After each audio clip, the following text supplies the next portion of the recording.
Bien, muy buenos días jóvenes estudiantes del segundo grado de secundaria. Les saludo una vez más el profesor Yosimar Chirinos, esperando que cada uno de ustedes se encuentre muy bien. Voy a iniciar rápidamente con la clase que vamos a ver el día de hoy. ¿Cuál va a ser ese el tema? El tema va a ser demografía, ¿ok?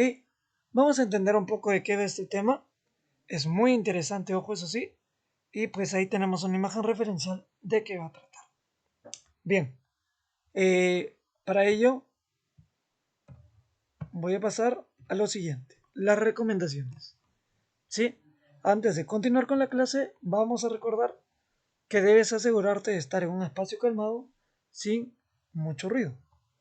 De preferencia, mantener un volumen adecuado que permita escuchar mejor la clase, es decir, regula el volumen de tu celular, de la laptop o de la PC. ¿Ok? Perdónenme bien que estoy un poco fónico, pero igual sí se logra escuchar, así que vamos. Evita realizar otras actividades mientras observas el video. Ojo, concéntrate cuando estás observando la videoclase. Recuerda tomar apuntes de la clase para el examen o tu SC.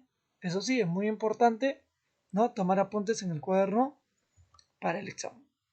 Y anota tus preguntas y compártelas en la hora de asesoría si en caso hay alguna u otra duda más. Bien, entonces, iniciamos. Demografía. Rápidamente vamos a utilizar el esquema que nos presenta el libro para poder definirlo y hablar un poco más de ello. Para ello, voy a hacer uso del puntero láser. Ok, acá tenemos demografía, primero, su etimología. ¿Qué entendemos por demografía? Nos dice que proviene de dos voces griegas. Demos, que significa pueblo, y grafía, que significa descripción. Entonces, demos significa pueblo y grafía, descripción. Entonces, ¿de qué vamos a hablar? De la descripción de la población, ¿no? Entonces, a eso se refiere con demografía, ¿ok? La descripción de la población. Entonces, vamos a entender acá. ¿Qué nos dice? La demografía es la ciencia social que estudia la dinámica poblacional de un estado a través de sus indicadores demográficos. Es decir, si está creciendo, si está reduciéndose la población, cómo es que va en sentido de la población. ¿Ok? Entonces sí, es una ciencia social que estudia la dinámica poblacional. La dinámica poblacional. Si crece, si disminuye, si están falleciendo, si están naciendo más niños. Ahorita vamos a ver eso, ¿no? Para ello vamos a ver dos tipos de demografía. La demografía estática, que se encarga de estudiar las poblaciones humanas dentro de un tiempo determinado. Se estudia desde varios enfoques, pero en un tiempo determinado. Puede ser 5 años, 10 años. Esta es la demografía estática, ¿ok? Que se encarga de estudiar las poblaciones humanas en un determinado tiempo. Y la demografía dinámica consiste en el estudio de las poblaciones humanas teniendo en cuenta su evolución en el transcurso del tiempo, así como los mecanismos que intervienen para la modificación de su dimensión, estructura y distribución geográfica. Entonces, la estática nos habla que va a estudiar a la población, a las personas, en un determinado tiempo. Puede ser en un tiempo determinado, puede ser 5 años, ¿no? Como acá en la demografía dinámica, no, va a estudiarlo año tras año y ver su evolución, proceso, avance, retroceso, etcétera, ¿no? El comportamiento en general. Bien, entonces, dentro de la demografía estática, vamos a encontrar lo siguiente. ¿Qué nos dice? Que hay dimensiones, hay un territorio y hay una estructura. ¿Cuál es esa estructura? La de edad, sexo, estado civil, casado, no soltero, etcétera. Su nacionalidad, peruano, ¿no? Idioma, nivel de instrucción, nivel económico. Esas son la estructura de una demografía estática, ¿ok? Es lo que nos permite saber cuántos jóvenes hay, tal vez cuántas mujeres o cuántos varones hay, cuántos casados o cuántos solteros hay, cuántos peruanos residen en el Perú, o cuántos venezolanos, ¿no? O cuántos, digamos, extranjeros, ¿no? Y así sucesivamente. ¿Cuántos idiomas? El quechua, el castellano. El nivel de instrucción. ¿Cuántos han llegado a acabar su primaria, cuántos han acabado su secundaria, cuántos han seguido estudios superiores, ¿no? Nivel económico, saber quién está en clase alta, baja o media, ¿no? Por ejemplo, entonces, la demografía es el estudio que se hace sobre nosotros, en pocas palabras, sobre nosotros mismos. Por lo tanto, amigos, somos parte de la población, somos parte de este estudio demográfico. ¿Ok? Bien, continuamos. Acá tenemos dos imágenes. Esta es la primera que nos dice: ayer mamá me contó que tendré un hermanito. Y acá le dice: yo tengo 5 hermanos. Y yo 3 hermanas. Le dice: entonces, vemos que es una gran cantidad de población, ¿verdad? ¿Sí? ¿Y qué nos dice por acá? Una jovencita: por lo que escucho y leo cada día, somos más habitantes. Entonces, ya empiezas a preocuparte un poco más por si estamos sobrepoblando el planeta, por así decirlo, ¿ok? Bien, entonces, como podemos observar, en la sociedad cada día personas nacen, fallecen, viajan fuera del país, otros vienen al país o regresan al país a establecerse aquí, y por ello es importante que dentro del estudio de la población, es decir, la demografía, se consideren los indicadores demográficos, ¿no? Que se consideren los indicadores demográficos, que ahora vamos a hablar no acerca de ellos. Son regularcitos, pero vamos. ¿Cuáles son esos indicadores demográficos? Son los siguientes. Cuando se trata de evolución de la población, vamos a hablar de natalidad, ¿no? Es decir, cuántos están naciendo por día. También vamos a hablar de mortalidad. ¿Cuántas personas están muriendo por día? Si están, digamos, falleciendo 50, pero están naciendo 100 al día, ¿qué quiere decir? Que estamos aumentando como población, así es. Fecundidad, ¿no? Es decir, cuántas personas van a, digamos, obtener lo que es o concebir un niño, ¿no? Cuántas mujeres embarazadas hay actualmente en la población, y el crecimiento, ¿no? Pues eh, si ha aumentado, si ha aumentado o si ha disminuido, en este caso, la población, ¿no? Eso es lo que se ve en una evolución de la población, cómo se va desarrollando durante el pasar de años. Porque Lima no fue siempre así, no tenía los 10 millones de habitantes que hoy en día tiene. Entonces, hay toda una evolución detrás de ello. Después, también tenemos distribución espacial, ¿no? Y por último, evolución poblacional. Bien, vamos a ver distribución espacial. ¿Qué nos dice? Vamos a entender acerca de la migración, aquellos que salen del país y aquellos que ingresan al país, ¿no? Y urbanización, de cuántas personas pues se encuentran situadas en las urbes, ciudades, ¿no? Y cómo esto se va distribuyendo en el espacio, ¿no? En este territorio peruano. La evolución poblacional nos dice que está referido a la edad. Claro que sí. Cada año que pasa vas creciendo más, ¿no? Si eres del sexo masculino o femenino, cuál es tu ocupación, es decir, si estudias, trabajas, ya eres profesional o qué, y tu estado civil, ¿no? Soltero, casado, etc. Bien, entonces tenemos estos indicadores demográficos: evolución de la población, distribución espacial y evolución poblacional, ¿no? Poblacional. Bien, entonces, vamos a ver acá. Nos dice, población absoluta es el número total de población existente en un territorio determinado, ¿no? Como distrito, provincia, país o continente, ¿no? Por ejemplo, la población limeña es una población absoluta, ¿no? ¿Por qué? Porque se está hablando de un distrito determinado, ¿ok?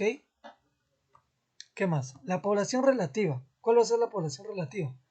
La llamada densidad poblacional, es decir, se refiere al número de habitantes existentes por kilómetro cuadrado.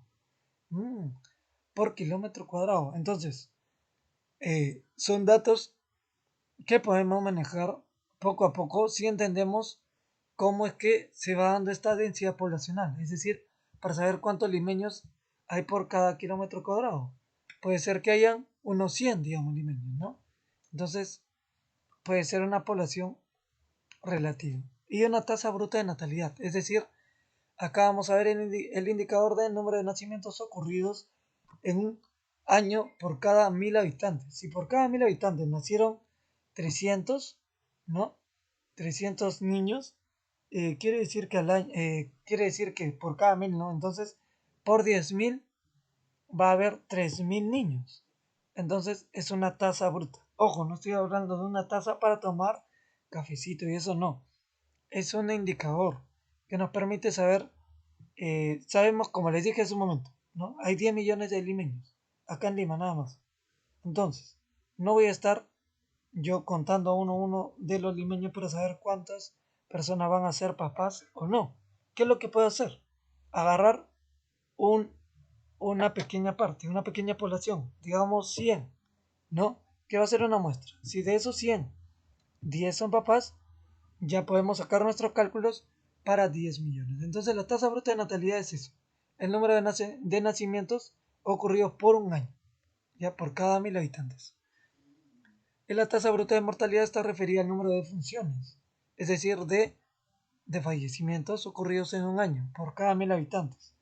Yo estoy seguro que normalmente cada año hay un patrón que normalmente se sigue, ¿no? Se sigue por, pues, ley de la vida.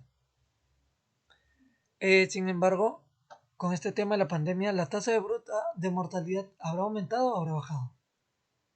Claro, ¿no? Por supuesto que habrá aumentado. La tasa bruta de fecundidad, como le mencionaba hace un rato, nos habla del número promedio de hijos por mujer durante su periodo reproductivo, entre los 40 y 49 años. ¿Ok? Entonces acá vamos a ver eh, cuántas mujeres nacen, digo, llegan a obtener hijos, ¿no? Hijos en una edad de 40 y 49 años. ¿Ok? Y la tasa bruta de reproducción es el número de hijos por mujer al final de su periodo reproductivo. ¿Ok? La tasa bruta de reproducción es, digamos, el indicador del número de hijos por mujer al final de su periodo reproductivo.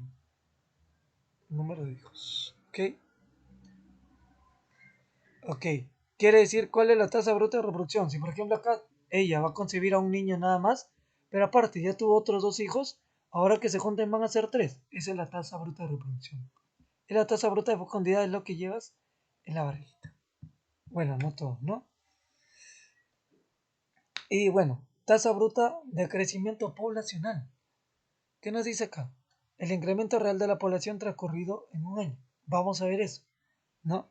¿Cuánto es que ha incrementado una determinada población durante un año? Para ello se obtiene estableciendo una diferencia entre la tasa bruta de natalidad, ¿no? Y la tasa de mortalidad. Es decir, saber cuántos nacen y cuántos mueren. Si nacen más de las personas que fallecen, quiere decir que hay un incremento de esta tasa. Bien, tenemos la tasa de morbilidad que establece el grado de enfermedades que padeció determinada población, ¿no? La tasa de morbilidad. En este caso del COVID, mucho, ¿no? Esperanza de vida al nacer. Representa el número promedio de años que le espera vivir a un recién nacido. Tal vez al ingresar eh, ya tiene una esperanza de vivir de 30 a 40 años, digamos, ¿no? Población estacionaria. Se refiere a que no existe un incremento real de la población. Se mantienen en su mismo número, ¿no? Pues para ello las tasas de natalidad y mortalidad tendrían que ser equivalentes. Es decir, fallecen 50, pero también nacieron 50 ese día, ¿no? Y el índice de dependencia es el porcentaje de personas menores de 15 y mayores de 64 que depende de la población económica activa, ¿no? Económicamente activa. Es decir, de poder trabajar para alguien en una empresa, ¿no?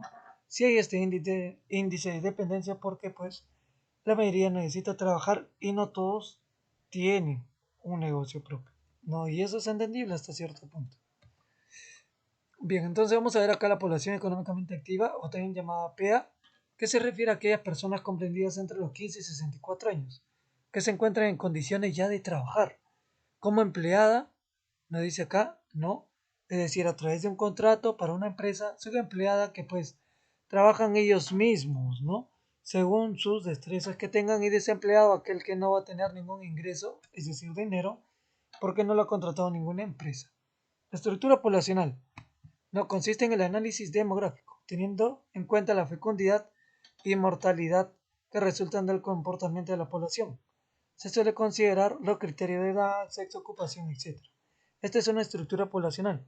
Digamos, acá esta recta es de mujeres y acá de varones. Acá vemos cómo las mujeres a la edad de 30 y 34 años va creciendo. ¿Qué población hay mayor? De 40 años aproximadamente, tanto en hombres y mujeres. Y así. Pero hay muy pocos ancianos ya, ¿no? ¿Y qué está creciendo más? Una nueva generación que está mucho más poblada, ¿no? Entonces, para eso nos sirve la estructura poblacional. Y bien, la pirámide de edades es un gráfico que permite señalar determinada población por edad y sexo en un lugar por cada año, ¿no? Es decir, va a presentar dos ejes, eje vertical y eje horizontal. El eje vertical señala los grupos de edades. Los más jóvenes van en base del eje, ¿no? Y los adultos en la cúspide. Acá los jóvenes en la base de este eje, los niños van creciendo y hasta llegar a los adultos en la cúspide. Ese es el eje vertical y el eje horizontal señala los porcentajes de cada grupo respecto al total de población, ¿ok? Al total de población. Y bueno, de los siguientes datos nos dice características. Los países más poblados son China, India y Estados Unidos. Países menos poblados son Santa City, Nauru. Países más densos va a ser Mónaco. Países menos densos, Mongolia, ¿no? ¿Por qué? Porque va a haber 1.2 kilómetros cuadrados por habitante. País con mayor esperanza de vida, Japón, 84 años. Tal vez por su alimentación, por etcétera cosas, ¿no? Y país con menor esperanza de vida es Chad, entre 48 y 69 años, imagínense, ¿no? Influyen muchas cosas en esto de la demografía, saber si crece, aumenta, baja la población, etcétera, ¿no? ¿Es muy interesante? Por supuesto que sí. Bien, esta es la tarea domiciliaria de la página 104 y responder las preguntas del 1 al 5. Entonces, eso ha sido todo por ahora, estudiantes, y muchas gracias por su atención.